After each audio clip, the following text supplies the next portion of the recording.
Be me, Mike, 34. Got a good job as a systems engineer. Life is stable. Married for 5 years to Debbie. We met in our late 20s. Things used to be simple. We'd spend weekends hiking or just watching movies. We talked about everything. Seemed like we were on the same page, building a life together. Bought a house in the suburbs a couple of years back, the whole 9 yards. But things have been different for the last year, maybe a bit longer. It started subtly. Debbie got a new job in social media marketing. Suddenly, her entire vocabulary changed. Everything was about vibes and energies and personal brands. Her phone became a permanent extension of her hand. Our quiet evenings turned into her scrolling endlessly while I talked to the side of her head. Then came Tiffany. Tiffany is Debbie's work friend, recently divorced, very, very loudly divorced. Her entire personality is now based on being a free-spirited, empowered woman who doesn't need a man. Which is fine, I guess. Her life, her choice. But she became this guru for Debbie, a life coach from hell. Every conversation I had with my wife started feeling like a negotiation with Tiffany's ghost. Debbie would parrot her opinions on everything. My hobbies were a sign of me avoiding emotional intimacy. My desire for a quiet night in was me stifling her social needs. My job was just part of the patriarchal machine. I tried to talk to her about it, gently. Told her it felt like Tiffany's opinions were becoming our household rules. That was a mistake, a huge one. She told me I was being threatened by a strong female friendship, said I was trying to isolate her. Classic sign of a controlling personality, apparently. I dropped it. What else could I do? Arguing just led to more buzzwords I didn't understand. I was projecting. I was invalidating her experience. I was not holding space for her truth. It was exhausting, like arguing with a pop psychology textbook. So, flash forward to a few months ago, a Wednesday, I think. I get home from work, long day, debugging a server migration. Brain is fried. All I want is a hot meal and some peace. The house is quiet, too quiet. There's a note on the kitchen counter. Dinner in the fridge. Tiffany is having a crisis. Be back late. D. Of course, another Tiffany crisis. The crisis usually involved a bad date, an argument with her ex, or her landlord complaining about her loud parties. I sighed, pulled out the Tupperware container of leftover spaghetti, nuke it in the microwave, eat it standing over the sink. Felt less like a husband and more like a roommate who pays most of the bills. I cleaned up, watched some TV, tinkered with a personal project in the garage. The hours ticked by. 9 p.m., 10 p.m., 11 p.m. Finally, I hear her car pull into the driveway. She walks in, buzzing with energy, like she just mainlined 3 espressos. She doesn't ask about my day, doesn't even seem to notice my existence beyond being a figure in the room. She drops her purse on the floor and beams at me. Said she had the most amazing news. Tiffany, a true queen, had worked her magic. She'd managed to get them a VIP table at a club called Aura for Friday night. My stomach dropped. I know Aura. Everybody in our city knows Aura. It's not just a nightclub. It's a meat market. It's famous for attracting pro athletes, visiting businessmen, and the women who hunt them.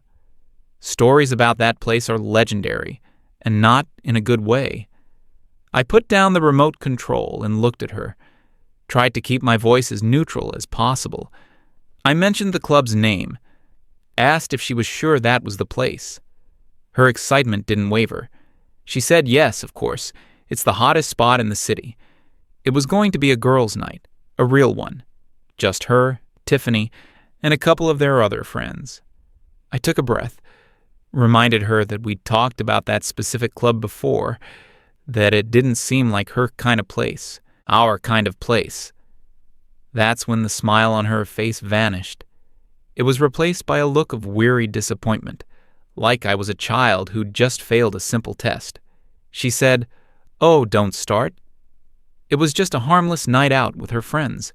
She deserved to have fun. She worked hard. They all worked hard. Tiffany especially needed this, what with everything she was going through. The divorce was tough. She needed to feel desirable again.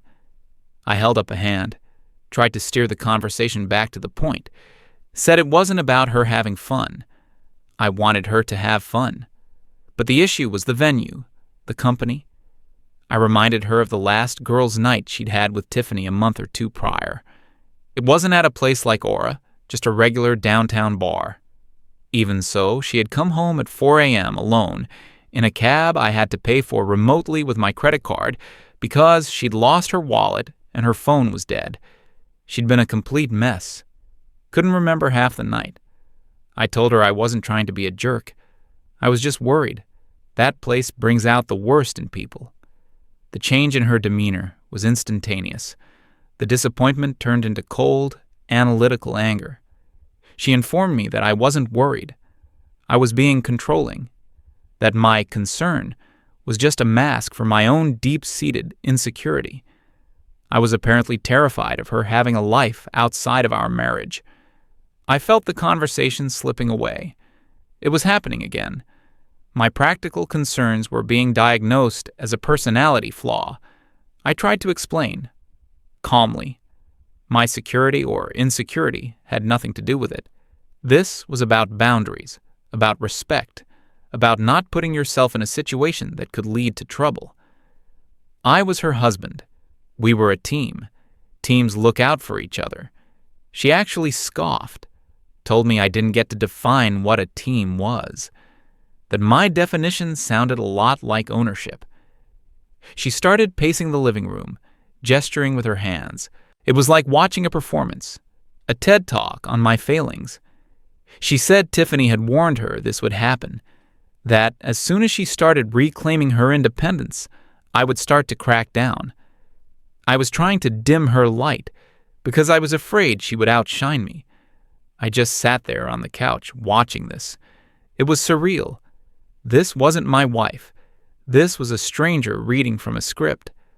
I asked her to stop, just for a second, to listen. I said, "I'm not forbidding you. I'm asking you, as your husband. I am uncomfortable with this, and I am asking you not to go to that specific place." Her eyes narrowed. She said my discomfort was my problem to deal with, not hers. It was my emotional labor to work through my own issues, not her job to shrink herself to fit into my comfort zone. Then she dropped the big one. "You're gaslighting me, Mike." I just stared at her. I didn't even know what to say. She saw my confusion and took it as an admission of guilt. She explained, in a condescending tone, that gaslighting was when someone tries to make you doubt your own perception of reality. My attempt to frame my control issues as reasonable concern was a textbook example. She'd read all about it. She finished her speech by declaring that she was going, and that was final. Said she refused to negotiate her freedom. And with that, she turned and marched into our bedroom, slamming the door behind her. I sat there in the silence for a long time. The TV was still on, muted. I felt this profound sense of defeat. Not anger, just a quiet, hollow sadness. The next 2 days were ice cold. We moved around each other in the house like ghosts. The air was thick with unspoken resentment. I tried to bridge the gap on Thursday morning. I made her coffee, just the way she likes it. Asked if we could talk about what happened, without the accusations. She took the coffee, said thank you, and then told me there was nothing to talk about. Her mind was made up. She then said that if I truly loved her, I would support her choices, even if I didn't understand them. It was another checkmate, another conversational trap. If I disagreed, it meant I didn't love her. Later that evening, she was on the couch, scrolling through her phone. I was trying to read a book. She suddenly let out a little laugh. Then she angled the phone screen towards me. It was an article, one of those cheap-looking lifestyle blogs. The headline was something like, "Is your partner secretly a narcissist? 10 red flags you can't ignore." She looked at me over the top of the screen, a little smirk on her face. She didn't say anything. She didn't have to. The message was crystal clear. I was the problem. I was the one who needed fixing. All my concerns, my worries, they were just symptoms of my flawed character. I didn't react. I just looked back down at my book, even though I couldn't focus on the words anymore. I texted my friend, Jeremy. He's my colleague, known him for years, solid guy. Told him a little bit about what was going on, kept it brief. The argument, the club, the new vocabulary. His reply came back instantly. "Dude, red flag parade. You know what this is." I did, but I didn't want to admit it to myself. Jeremy told me to just stand my ground, but don't fight. Let her do what she's going to do. Said, people like that always show their true colors. You just have to be patient. His advice calmed me down a little. He was right. There was no point in arguing anymore. I had made my position clear. The ball was in her court. Friday arrived. I worked from home that day. Debbie was at the office. The day was agonizingly slow. Every tick of the clock felt like a countdown. She came home around 6. She was in a surprisingly good mood, humming to herself. She didn't mention the club, didn't mention our fight. She talked about her day at work, a successful campaign she ran. It was a performance, an attempt to pretend everything was normal, to make me feel like I was the one being unreasonable, the one holding a grudge. I played along, kept my answers short and polite. Around 8 p.m., she disappeared into the bedroom. I could hear music start playing, the sounds of drawers opening and closing, hairspray. I knew what was happening. I stayed in the living room, staring at the blank TV screen. About an hour later, she emerged. The transformation was jarring. She was wearing a dress I'd never seen before. It was black, short, and tight. Very tight. Her makeup was heavy. Smoky eyes, dark lipstick. Looked like she was preparing for a photo shoot. She had on a pair of heels that made her tower over her usual height. She looked like a completely different person, a stranger trying to play the part of my wife. She walked into the kitchen to grab her purse, avoiding eye contact with me. The tension in the room was so thick you could cut it with a knife. I finally broke the silence. My voice was flat, devoid of emotion. "So, you're really going?" It wasn't a question. It was a statement, the final confirmation. She stopped by the counter, her back still mostly to me. "Yes, I am," she said. Her voice was just as cold. She turned to face me. The look she gave me was a mixture of defiance and pity. "I'm going to have fun with my friends. I suggest you use this time alone to think about your behavior." That was it. The final twist of the knife. My reasonable boundary, my concern for her and our marriage, was twisted into a behavioral problem that I needed to solve. She didn't wait for a response. She turned, her heels clicking on the hardwood floor, and walked out the front door. I heard the door close with a soft, final click. I sat there in the sudden, crushing silence of the house. The only sound was the hum of the refrigerator. I didn't feel angry. I didn't feel sad. I felt nothing. A complete and total emptiness. It was the feeling of knowing something was over, truly and irrevocably over. I had set a boundary, a simple, respectful boundary. I had said, "Please do not do this thing that I believe will harm us." And she had looked me in the eye, diagnosed me with a personality disorder, and then deliberately, defiantly, walked right over that boundary. She hadn't just chosen to go to a club. She had chosen Tiffany.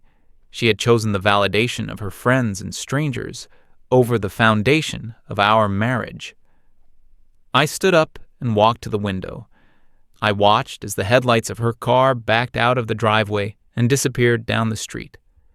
The house had never felt so empty, or so quiet. I knew, with a certainty that chilled me to the bone, that this was not something we could come back from. This wasn't an argument. It was a choice she had made. I pulled out my phone. I scrolled through our photos together. Hiking trips, holidays, our wedding. The woman in those pictures, the one smiling at me, seemed like a different person from the one who just walked out the door.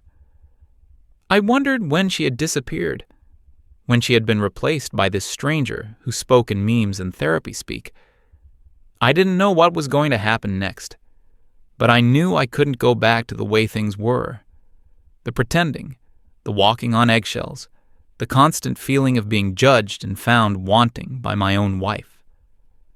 I sat back down on the couch. The silence wasn't painful anymore. It was just quiet. I waited.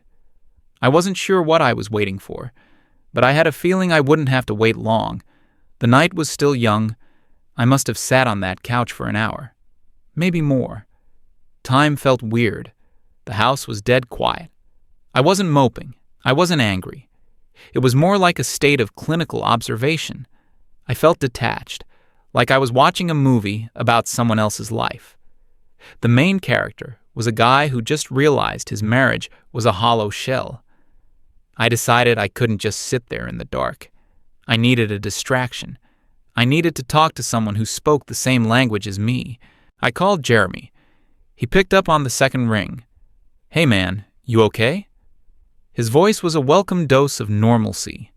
I told him she'd gone, described the dress, the makeup, the parting shot about me needing to think about my behavior. I didn't even have to add any commentary. I just stated the facts. There was a long pause on the other end of the line. Then Jeremy let out a heavy sigh. "I'm sorry, Mike. I'm really sorry." He didn't say, "I told you so." He wasn't that kind of friend. He just listened. We talked for a while. About work. About a new project he was starting. About a stupid movie we both wanted to see. Anything but the real subject. It helped. It grounded me. He said he was having a quiet night in too, working on some code. We were just two guys, hanging out on the phone on a Friday night. The call ended around 11:30 p.m. I felt a little better, a little more human. The numbness was starting to recede, replaced by a cold, hard sense of resolve. I knew what I had to do. I was just waiting for the final piece of the puzzle to fall into place, the catalyst, the undeniable proof that my gut feeling was right. I decided to get some stuff done. I cleaned the kitchen, took out the trash, organized the mail, mundane tasks, things that required focus. It was better than staring at the walls. It was around midnight when my phone buzzed. A text message. It was from a number I didn't recognize. Then a second buzz. A picture message. I opened it. My blood ran cold. It was a photo, clearly taken inside a club. Dark, with neon lights flashing. It was Debbie. She was laughing, her head thrown back. And she was sitting on some guy's lap. Not just sitting. She was draped over him. Her arm was around his neck. The guy was older. Looked like he spent a lot of time at the gym and in a tanning bed. He had that smug, wealthy look. His hand was firmly planted on her leg, high up on her leg. They looked very, very comfortable with each other. A second picture came through. This one was a selfie. Tiffany was in it, making a duck face at the camera. In the background, Debbie and the same guy were now kissing, not a peck, a full-blown, passionate kiss. My hands didn't even shake. I just stared at the screen. Jeremy was right. People always show you who they really are. The text that came with the photos was from Jeremy's number. "It's Jeremy. A guy from the marketing department is at Aura for a bachelor party. He recognized her and sent these to me. He asked if you guys had split up. Mike, man, I don't know what to say." I typed back a simple reply. "Thanks for letting me know." I didn't need to see any more. I didn't need any more confirmation. That was it. The point of no return. The final nail in the coffin of a 5-year marriage. I stood up from the kitchen table. I felt a strange sense of calm, a clarity I hadn't felt in months. All the confusion, the self-doubt, the feeling that I was the crazy one, it all evaporated. I wasn't controlling. I wasn't toxic. I wasn't insecure. I was right. I walked into our bedroom. Her side of the closet was a mess of clothes and shoes. I pulled out her 3 largest suitcases from the top shelf, and I started packing. I was methodical, efficient. I didn't throw things. I folded them, dresses, jeans, the ridiculous number of empowerment t-shirts she owned. I cleared out her drawers, her makeup vanity, the dozens of half-used bottles of lotion in the bathroom. Every item I packed felt like I was removing a piece of a life that was no longer mine. I was decluttering my future. It took me about an hour and a half. When I was done, her side of the room was completely bare. The bed was made. The surfaces were clear. It looked like a guest room, an anonymous hotel room. I dragged the 3 heavy suitcases into the living room and lined them up neatly by the front door. Then I went into my home office. I turned on my computer and printer. I searched online for my state's official legal forms. I found the one I was looking for: Petition for Dissolution of Marriage. I downloaded the PDF. I filled it out: name, address, date of marriage. When I got to the section for Reason for Dissolution, I paused for a second. Then I checked the box next to Irreconcilable Differences. It seemed so clean, so simple, so inadequate to describe the slow-motion train wreck of the past year. But it was enough. I printed 2 copies. I placed one on top of the suitcases. The other I left on my desk. I looked at the clock. It was almost 2:30 a.m. I made a pot of coffee. And then I sat down at the kitchen table to wait. I wasn't rehearsing speeches. I wasn't planning an argument. There was nothing left to say. The actions had spoken for themselves. At 3:15 a.m., I heard a car door slam outside. A few moments later, keys fumbled at the lock. The front door swung open, and she stumbled in. She was flushed, her hair was a mess, and she smelled faintly of cheap perfume and champagne. She kicked off her heels in the entryway and saw me sitting at the table. She tried for a breezy, carefree tone. "Oh, you're still up. You wouldn't believe the night we had. So crazy." She started to walk towards the kitchen, probably for a glass of water. Then she saw the suitcases. She stopped dead in her tracks, her brow furrowed in confusion. "What's this? Are you going somewhere?" I didn't say a word. I just picked up my phone from the table. I opened the picture gallery. I tapped on the second photo, the one of them kissing, and I slid the phone across the smooth surface of the table towards her. It stopped right in front of her. The screen glowed in the dim light of the room. She looked down. I watched her face. It was a fascinating thing to observe. The confusion melted into shock. The shock gave way to panic. Her skin went pale under the heavy makeup. Her mouth opened, but no sound came out. She looked up at me, her eyes wide with desperation. "Mike, it's not what it looks like." The classic line, the first refuge of the guilty. We were just having fun. It was a joke. Tiffany was daring me. I held up a hand. My voice, when I finally spoke, was calm. It was frighteningly calm. "Don't." Just that one word. It cut through her frantic excuses like a razor. She fell silent. "Your things are packed," I said, gesturing to the suitcases. "I've called a car for you. It should be here in about 10 minutes. The reality of the situation finally seemed to hit her. The panic in her eyes turned to tears. "No, Mike, no. You can't do this." The tears started to flow, smearing her mascara down her cheeks. "Please, let's just talk about this. We can work it out." I just shook my head, slowly. "There's nothing to talk about, Debbie. You made your choice." That's when the tears turned to anger. The switch was instant. Her voice rose, becoming shrill. "My choice? You drove me to this. With your constant suspicion, your controlling behavior, you suffocated me. It was the last-ditch effort, the final attempt to shift the blame, to make this my fault. I didn't even flinch. Her words had no power over me anymore. "The car will be here soon," I repeated, my voice still level. I pointed to the piece of paper on top of the luggage. "That's a copy of the divorce petition. I'll be filing it on Monday morning. My lawyer will be in touch with yours." She stared at the paper, then back at me, her face a mask of disbelief and fury.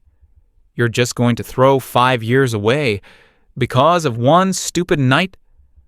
I finally stood up. I walked over to the suitcases. I looked her right in the eye. "This isn't about one night, Debbie. This is about tonight being the one night you got caught. This is about a pattern of disrespect. It's about you valuing the opinions of your bitter, divorced friend over your own husband. It's about you using words like toxic and gaslighting to shut down any conversation you don't like. You wanted freedom?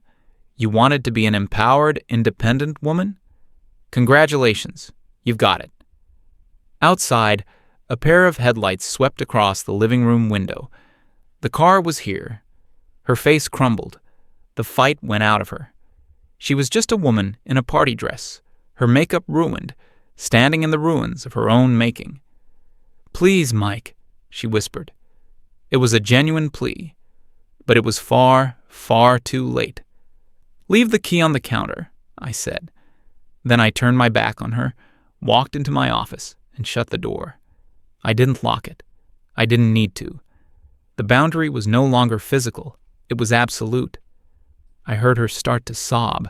I heard the front door open, the sound of her struggling to drag the heavy suitcases across the threshold. I heard the car door open and close. And then, the sound of an engine driving away. Silence. A deep, profound, and peaceful silence filled the house. I sat down in my office chair and stared out the window into the pre-dawn darkness. I didn't feel happy. I didn't feel sad. I felt free. Free from the constant arguments, free from the psychological games, free from the feeling of being a villain in my own home. The sun started to rise a couple of hours later. I made myself another coffee and sat on my own front porch in my own quiet house. The road ahead was going to be complicated. Lawyers, paperwork, dividing assets. But for the first time in a very long time, it felt like my road. I was in control again. Not of her, of myself. And that was more than enough.